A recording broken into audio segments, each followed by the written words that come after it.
Our focus in this video is to find intersection points. Notice that I have three linear functions listed here, three lines over here.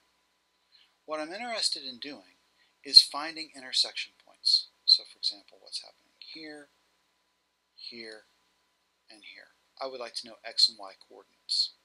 To start off with, the first thing I need to do is I need to say which of these functions goes with each of these lines. So, for example, I look at these and I go, well, which one has the steepest slope? Well, that's this one. So that red line is y equals 10 plus 2x.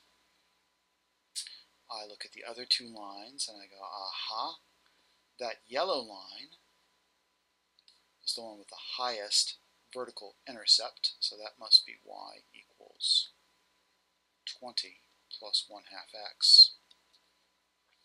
And that means the green line is y equals 12 plus x. Now that we've made the identification, we can start focusing in on different intersection points. So for example, let's focus in on this one right here. That's where red equals green. So that means that I want my red function, y equals 10 plus 2x, to be equal to my green function, 12 plus x. So let's set up that equation. We're going to set the y coordinates equal to each other.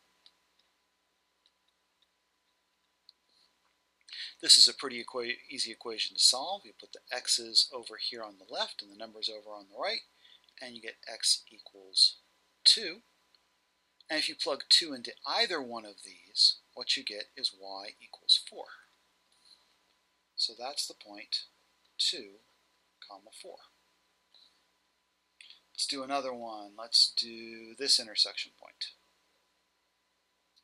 So that's going to be 10 plus 2x for the red line equals the equation of that yellowish brown line, that is 20 plus 1/2 x. And so we're going to get 3/2 x equals 10, or x equals 20/3. That's not a nice number.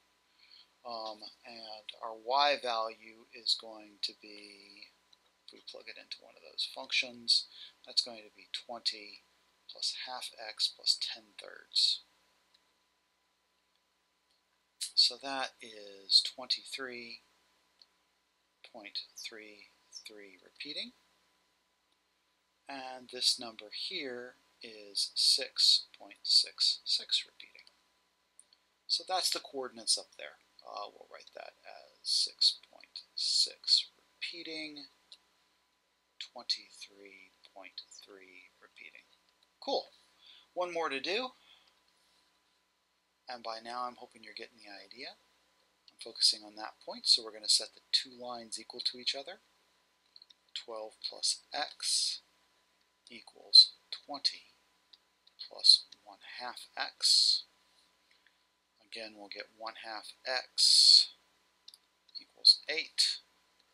So x equals 16. And if you plug that 16 into either side of that equation, you'll get a y equals to 28.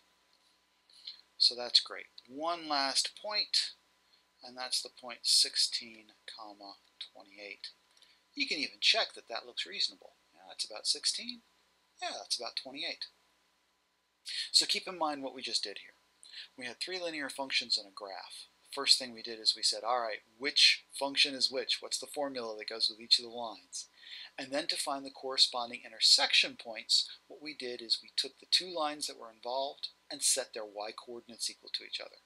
Please note that for each one, we found both an x and a y coordinate for the point.